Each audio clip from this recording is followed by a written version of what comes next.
Hi guys, today I want to talk about our recycling system in the ceramics studio. We've had a few bins of clay get completely dried out and became unusable in the last 2 weeks, which was difficult for a lot of classes because we didn't have enough clay to work with.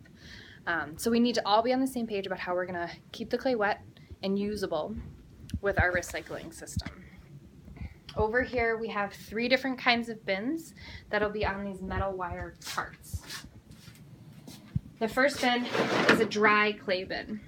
This is where you're going to put clay if it was, became too dry to work with and too dry to wedge back into wet clay. So you'll put it in here. Even if it's not bone dry, you'll stick it in here so that it can completely dry out before we take it to the next stage. And we put water over it, which will make it a wet clay bin.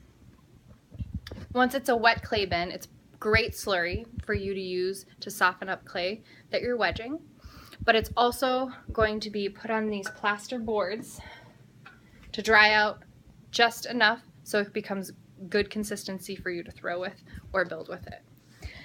So you'll have the dry clay bin over here, the wet clay bins, and we're going to have good clay bins.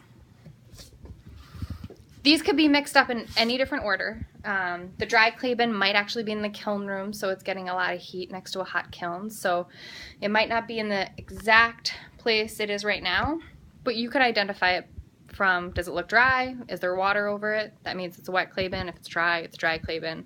And if it has a cover on it, it should be a good clay bin. Now this is the important part. To keep it good clay, we need it to be the right consistency, which means we can't get any air into the bins.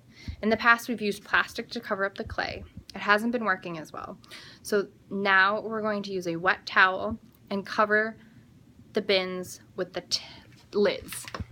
We got some nice new lids that have these latches, which are going to keep the tops on nice and tight.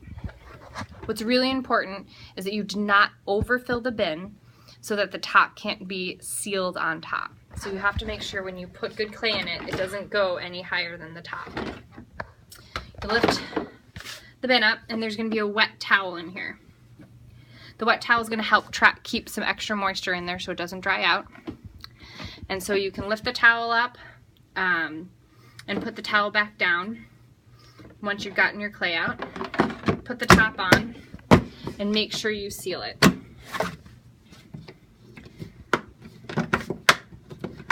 I can't do that with one hand. I'll have to wait till I'm done filming. We need everybody to do this. If everybody does this, we won't lose clay and we won't have to recycle it and recycle it. But we need everyone kind of work together to make sure at the end of class and after you've gotten your good clay, you make sure that the bins are closed and sealed. And if there's not enough room in the bin for your clay, fill a new one. And if you don't know where those are, there'll probably just be a couple here. If you need one on top of that, ask me or Mr. Dorsey and we'll make sure we get one so that we have good clay for everybody all the time. Thanks.